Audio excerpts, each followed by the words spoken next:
Hey guys, welcome to GK study 24। आशा करता हूँ गाइस आप सब बिल्कुल अच्छे होंगे। तो दोस्तों आज के इस सेशन में हम डिस्कस करेंगे नंबर सिस्टम के बारे में, जिस चैप्टर से दोस्तों की एनटीपीसी और ग्रुप डी में लगभग 3 से 4 क्वेश्चन पूछे जाते हैं। तो दोस्तों आपको पता ही होगा कि ग्रुप डी में मैथ के 25 क्वेश्चन पूछे जाएंगे, जिनमें 3 से 4 क्वेश्चन तो नंबर सिस्टम के ही होंगे। तो दोस्तों आपके लिए ये टॉपिक कितना महत्वपूर्ण होने वाला है आपको पता ही है।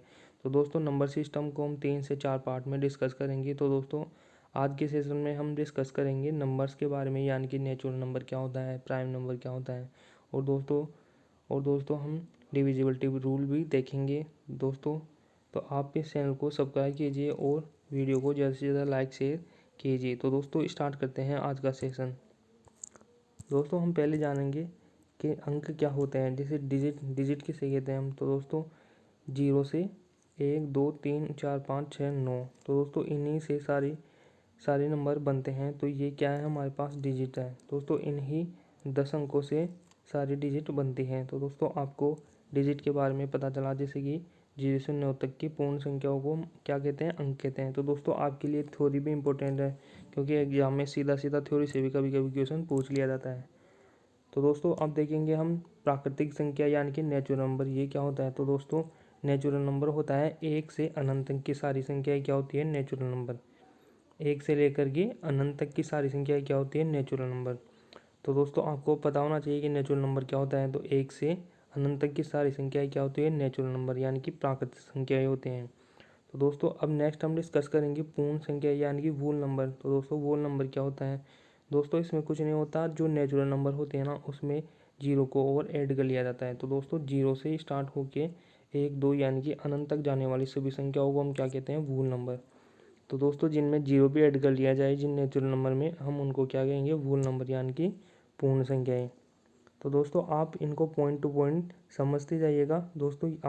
आपके लिए जितना महत्वपूर्ण होगा मैं आपको उतना ही बताऊंगा, ज़्यादा नहीं। तो दोस्तों नेक्स्ट देखेंगे हम अभाज्य संख्या यानी कि प्राइम नंबर। तो दोस्तों प्राइम नंबर क्या होते हैं।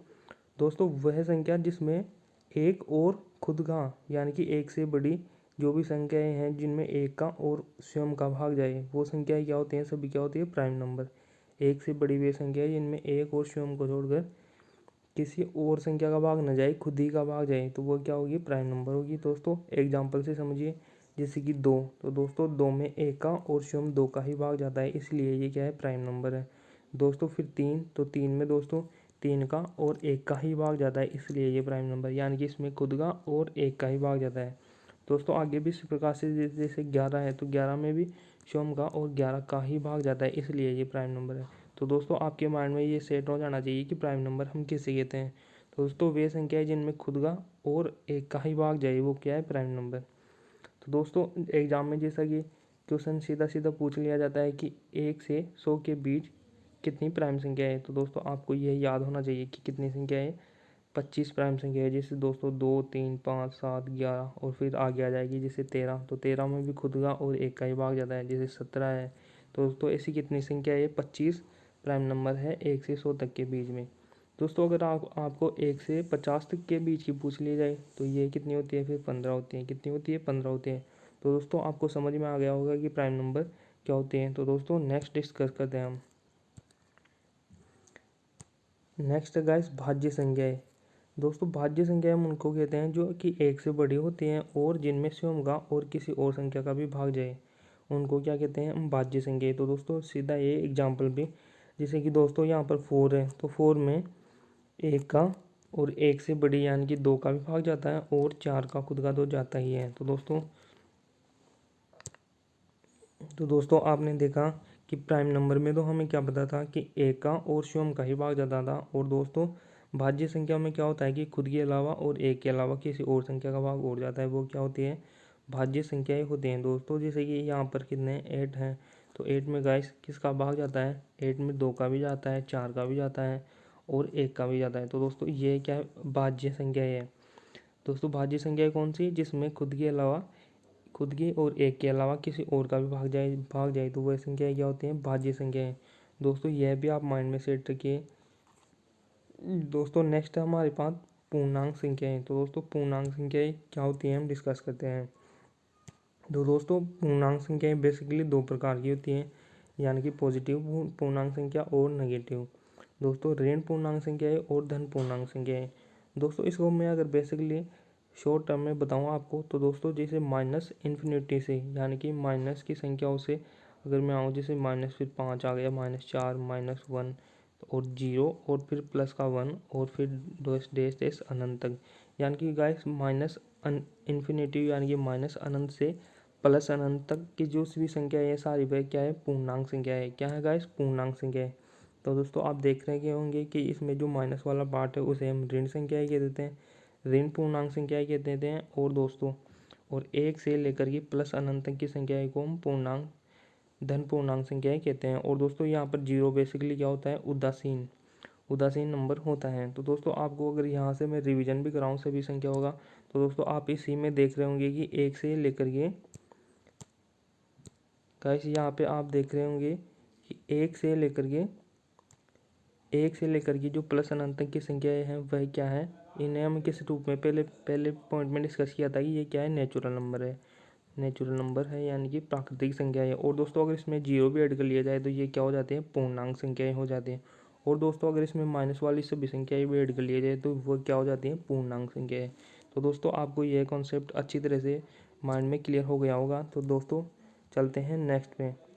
नेक्स्ट है गाइस परिमेय संख्याएं। तो दोस्तों परिमेय संख्या किसे कहते हैं, तो दोस्तों बेसिकली ये a/b के रूप में लिखी जाती है। यानी कि दोस्तों जैसे कि 22/7 हो गया, 3/5 हो गया। तो दोस्तों इन सभी संख्याओं को क्या कहते हैं, हम परिमेय संख्याएं होते हैं।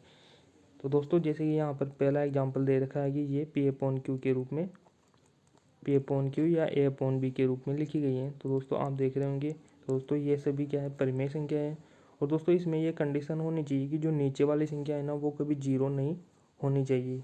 यानी कि दोस्तों a/b है तो b नॉट इक्वल टू 0 होना चाहिए, यानी कि b कभी भी 0 नहीं होना चाहिए। तो दोस्तों यह बात आप बेसिकली ध्यान में रखिएगा कि नीचे वाली यानी कि a/b है तो b में कभी भी 0 नहीं होना चाहिए। दोस्तों नेक्स्ट एग्जाम्पल है जैसे 2, 3, 4, ये भी क्या है, परिमेय संख्या है। और दोस्तों नेक्स्ट है -1, -2, -3, -4, ये भी क्या है, परिमेय संख्या है। तो दोस्तों आप इनमें देख रहे होंगे कि इनमें नीचे वाली संख्या 0 नहीं है, तो इसलिए ये क्या है, परिमेय संख्या है। और दोस्तों जैसा कि नेक्स्ट आप अनरूट की संख्या देख रहे होंगे, जैसे √4, √25, √36। तो दोस्तों ये बेसिकली में क्या है, 2 ही तो है। और ये क्या है, 5 है। और ये √36 क्या है, 6 है। तो ये सब भी क्या है, परिमेय संख्याएं हैं। दोस्तों नेक्स्ट आप देख रहे होंगे कि बार वाली सभी संख्याएं भी क्या होती हैं, परिमेय संख्या होती हैं। तो दोस्तों ये आपको समझ में आ गया होगा कि परिमेय संख्याएं क्या होती हैं। तो दोस्तों अब चलता हूँ मैं नेक्स्ट पॉइंट पे, जो कि है अपरिमेय संख्या। तो दोस्तों पहले तो हमने पढ़ा कि परिमेय संख्या क्या होती है और अब हम देखेंगे कि अपरिमेय संख्याएं क्या होती हैं। तो दोस्तों वे संख्याएं जिनको a/b के रूप में नहीं लिखा जाए। तो दोस्तों पहले तो हमने पढ़ा था परिमेय में तो जिनको a/b के रूप में लिखा जाए, और दोस्तों यहाँ पर है कि जिनको a/b के रूप में नहीं लिखा जाए। तो दोस्तों जैसे कि हमने पहले 22/7 को देखा था तो वह क्या था, परिमेय संख्या था। और दोस्तों अगर आपको पाई दे दिया जाए तो दोस्तों आपको पता है जैसे पाई की वैल्यू क्या होती है, 3.14 होती है। तो ये p/b के रूप में नहीं है, इसलिए ये क्या है, अपरिमेय संख्या है। तो दोस्तों जैसे कि √5 और √3, √7, √11 ये सभी क्या है, अपरिमेय संख्या है, क्योंकि इनको हम p/q के रूप में नहीं लिख सकते। तो दोस्तों एग्जाम्पल से आप याद रखिए। और दोस्तों जैसा कि पाई, अल्फ़ा, बीटा, गामा इन सभी की वैल्यू भी p/b के रूप में नहीं होती, इसलिए ये क्या है, अपरिमेय संख्या है। तो दोस्तों आपको यह भी समझ में आ गया होगा कि अपरिमेय संख्या क्या होती है और परिमेय संख्या क्या होती है। तो दोस्तों अब चलता हूँ मैं नेक्स्ट पॉइंट पे। नेक्स्ट पॉइंट है गाइस सहअभाज्य संख्याएं, को प्राइम संख्याएं। तो दोस्तों सहअभाज्य संख्याएं क्या होती हैं, तो दोस्तों ऐसी संख्याएं जिनका जोड़ा HCF, जिनका जोड़ा का HCF क्या हो, 1 हो। जैसे कि 7 और 8, तो इनका HCF क्या होगा, 1 ही होगा। और दोस्तों जिनका LCM उनका गुणनफल हो। दोस्तों जिनका LCM जैसे 7 और 8, इनका HCF, अगर मैं HCF की बात करूँ तो ये तो क्या है, इनका 1 है। और दोस्तों अगर इनके LCM की मैं बात करूँ तो ये क्या होगा, 56 होगा, जो कि इनका गुणनफल है। तो दोस्तों को प्राइम नंबर कौन सी संख्या होते हैं, जिनका HCF तो 1 हो और जिनका LCM क्या हो, उनका गुणनफल हो। तो दोस्तों ये बात आप माइंड में रखिए कि को प्राइम नंबर आते हैं आपके माइंड में क्लिक करना चाहिए कि 7 और 8 है तो उसका HCF तो क्या होना चाहिए, 1 होना चाहिए। और उनका एलसीएम क्या होना चाहिए, उन दोनों संख्याओं का गुणनफल होना चाहिए। तो दोस्तों यह भी आपको समझ में आ गया होगा कि सहअभाज्य संख्याएँ क्या होती हैं। तो दोस्तों यह मैंने आपको बता ही दिया। तो दो क्रम से आने वाली प्राकृत संख्याएँ क्या होती हैं, सहअभाज्य संख्याएँ होती हैं। तो दोस्तों अब नेक्स्ट देखते हैं हम डिविजिबिलिटी का रूल। तो दोस्तों जानेंगे हम पहले जैसे कि दो की भाजकता का नियम, यानी कि दो का भाग किन किन संख्याओं में जाता है। तो दोस्तों दो की भाजकता का नियम क्या है, जैसे कि दोस्तों अगर यूनिट पूरे अंक में यदि आपको पूरी संख्या में यदि आपको पीछे 0, 2, 4, 6, 8 दिख जाए तो वह संख्या क्या होती है, 2 से पूरा पूरा भाग जाता है। जैसे कि दोस्तों एग्जांपल जैसे कि कितना है, 420 है, तो इसमें लास्ट की डिजिट क्या है, 0 है। तो दोस्तों मैंने आपको बताया 0, 2, 4, 6, 8 अगर आपको लास्ट में दिखे तो उस संख्या में 2 से पूरा पूरा भाग जाता है। तो दोस्तों यहाँ पर 0 है तो इसमें क्या होगा, 2 का पूरा पूरा भाग जाएगा। दोस्तों जैसे कि सेकंड एग्जांपल है 538, तो यहाँ पर 8 यूनिट डिजिट है, तो कितना है ये 8 है, तो इसमें भी 2 का पूरा पूरा भाग जाएगा। अगर दोस्तों अब नेक्स्ट में देखिएगा यहाँ पर कितना है, 4 है, तो 4 में भी 2 का पूरा पूरा भाग जाएगा। तो इस पूरी संख्या में भी पूरा 2 का पूरा पूरा भाग जाएगा। दोस्तों नेक्स्ट अगर मैं डिस्कस करूँ 4 से भाजकता का नियम, तो दोस्तों 4 से भाजकता का नियम क्या है,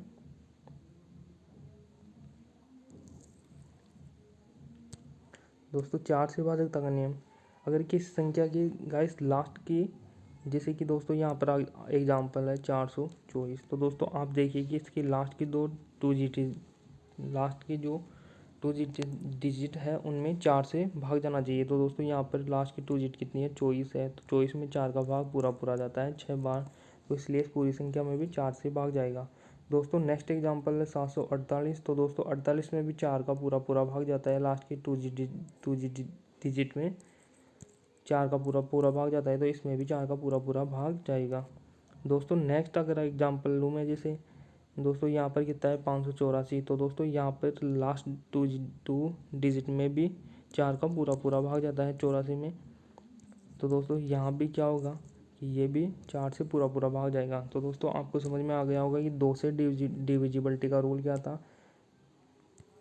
तो दोस्तों 2 से डिविजिबिलिटी का रूल था कि लास्ट की यूनिट क्या होनी चाहिए, 0, 2, 4, 6 और 8, तो उस संख्या में क्या 2 का पूरा पूरा भाग चला जाएगा। और दोस्तों 4 का जैसा कि मैंने आपको बताया कि लास्ट की जो 2 डिजिट है ना उनमें 4 का पूरा पूरा भाग जाना चाहिए, तो वह संख्या क्या होती है, 4 से पूरा पूरा भाग जाएगा उसमें। दोस्तों नेक्स्ट है 8 से भाजकता का नियम। तो दोस्तों 8 से भाजकता का नियम है अगर लास्ट के 3 डिजिट में 8 का पूरा पूरा भाग जा रहा है ना, तो वह संख्या क्या होगी, 8 से पूरी पूरी भाग जाएगी। तो दोस्तों जैसे कि यहाँ पर पहला एग्जांपल है, तो 512 में भी 8 का पूरा पूरा भाग जाता है, तो इसलिए ये क्या संख्या क्या होगी, पूरी 8 से डिविजिबल होगी। और दोस्तों जैसे नेक्स्ट एग्जांपल है, तो इसकी लास्ट के यूनिट डिजिट क्या है, 3, लास्ट के 3 डिजिट देखने आपको जिनमें कि 8 से पूरा पूरा भाग जाए, तो उस संख्या में 8 से पूरा पूरा भाग जाएगा। दोस्तों 424 में भी 8 का पूरा पूरा भाग जाता है, तो यहाँ भी क्या होगा, ये 8 से डिविजिबल होगी। तो दोस्तों 8 का डिविजिबिलिटी का रूल भी आपको समझ में आ गया होगा। दोस्तों चलता हूँ नेक्स्ट क्वेश्चन पे। नेक्स्ट है गाइस, नेक्स्ट पॉइंट है कि 3 से भाजकता का नियम। तो दोस्तों 3 से डिविजिबिलिटी का रूल क्या है, किसी दी गई संख्या के अंकों का योग अगर 3 से पूरा पूरा विभक्त हो जाए तो 3 से डिविजिबल होगी। तो दोस्तों ये सही, यहाँ पर पहला एग्जाम्पल है 54,372, तो दोस्तों इन सभी को ऐड करेंगे और फिर 3 से भाग देंगे। यदि उनके सम में 3 का भाग जाता है तो वह यूनिट डिजिट क्या होगी, 3 से डिविजिबल होगी। तो दोस्तों जैसा कि यहाँ पर कितने डिजिट है, 5 + 4 + 3 + 7 + 2, तो दोस्तों इनका टोटल कितना हो जाएगा, 21 हो जाएगा। तो 21 में अगर मैं 3 का पूरा पूरा भाग दूँ तो ये क्या होगी, 7, यानी कि ये 3 से डिविजिबल है, तो ये पूरी नंबर भी क्या होगी, 3 से डिविजिबल होगी। तो दोस्तों ऐसा ही आपको 3 से डिविजिबिलिटी का रूल भी आपको समझ में आ गया होगा। दोस्तों चलता हूँ नेक्स्ट पे। नेक्स्ट है 9 से डिविजिबिलिटी का रूल। तो दोस्तों यह क्या है, दोस्तों अगर इसमें भी अगर दोस्तों सभी डिजिट को हम ऐड कर दें और 9 से भाग दें तो वह 9 से भाग गई, तो इसका मतलब क्या होगा, वो संख्या 9 से डिविजिबल होगी। तो दोस्तों यह बहुत ही सिंपल नियम है, ये बस आपको माइंड में हल्का सा याद रखना है कि हाँ ऐसा होता है। दोस्तों जैसे कि नेक्स्ट हम देखिए कि 6 से डिविजिबिलिटी का रूल। तो दी गई संख्या अगर 2 से दोस्तों 6 जैसे कि आपको बताइए कि 2 और 3 का गुणनफल है। तो दोस्तों 6 से डिविजिबिलिटी का रूल हम चेक करने के लिए 2 से डिविजिबल और 3 से डिविजिबल का रूल लगा देंगे। तो दोस्तों 2 से डिविजिबिलिटी का रूल क्या था कि लास्ट में क्या होना चाहिए, 0 होना चाहिए, 2 होना चाहिए, 4 होना चाहिए, 6 और 8। अगर लास्ट में यह है तो 2 से डिविजल होगी। तो अगर 2 से होगी तो किससे होगी, 6 से भी होगी। दोस्तों अगर 3 से डिविजिबिलिटी का रूल यानी कि सभी संख्या को ऐड करके 3 से भाग दे देंगे। जैसे कि लास्ट की यूनिट डिजिट एक्स वाई और जेड है, लास्ट यूनिट अगर एक्स वाई जेड है तो उसमें 3 का भाग दे देंगे। अगर 3 का भाग पूरा जा रहा है, अगर 3 का और 2 से डिविजिबल है तो वह 6 से भी डिविजिबल होगी। तो दोस्तों यह भी आपको समझ में आ रहा होगा। तो दोस्तों नेक्स्ट चलता हूँ मैं 7 से डिविजिबिलिटी का रूल। तो दोस्तों 7 से डिविजिबिलिटी का रूल है। जैसे दोस्तों आपको यह एग्जांपल दिया गया है 666666। तो दोस्तों हम लास्ट के डिजिट का डबल इसमें से माइनस करेंगे। तो दोस्तों यहाँ पर हो जाएगा 6666 और लास्ट 6 में से घटाएंगे तो यहाँ पर कितने हो जाएंगे, 66 में से 12 गए तो यहाँ पर हो जाएंगे 54। तो गाइस अब हम लास्ट का जो डिजिट है कितना है, 4 है, तो 4 का डबल हम इसमें से माइनस करेंगे और इस 8 को हम 5 के नीचे रखेंगे। तो दोस्तों अब इसमें से माइनस करेंगे हम, जैसे 6 6 6 और 5 4। दोस्तों अब लास्ट की यूनिट क्या है, 4 है, तो 4 का डबल करेंगे और इसको यहाँ पर रखेंगे और माइनस कर देंगे। तो दोस्तों अब हमारे पास क्या हो गया, 6 6 5 7। यह है गाइस। अब हमारे पास लास्ट की डिजिट क्या है, 7 है, तो 7 का डबल माइनस करेंगे और उसको यहाँ पर रखेंगे। तो दोस्तों अब यहाँ पर हमारे पास क्या बच रहा है, 651 बच रहा है ना। अब 651 बच रहा है ना, तो अब लास्ट डिजिट क्या है हमारे पास, कितनी है, 1 है, तो 1 का डबल यहाँ पर रखेंगे और इसको माइनस करेंगे। तो अब हमारे पास कितना बच रहा है, 67, जो कि 7 से डिविजिबल है। तो दोस्तों यानी कि यह संख्या 7 से डिविजिबल होगी। दोस्तों मैं एक बार और रिपीट कर देता हूँ इसको। दोस्तों यहाँ पर दिया गया है जैसे कि 6666, तो इससे 7 से डिविजिबिलिटी कैसे चेक करेंगे हम। दोस्तों ला में लास्ट की यूनिट डिजिट देखने है और उसका डबल उसमें से माइनस करना है।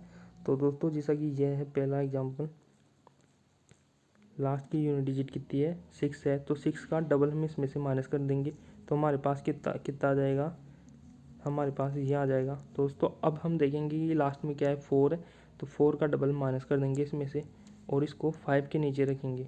दोस्तों अब हमारे पास यहाँ पर इसको दो आप छोड़ दो, इसको छोड़ दो और इसमें से माइनस करेंगे तो अब देखो कितना बच रहा है, 6 6 5 7। दोस्तों अब हम देखेंगे लास्ट में क्या है, 7 है, तो 7 का डबल इसमें से माइनस करेंगे और उसको यहाँ पर रखेंगे और इसको छोड़ देंगे।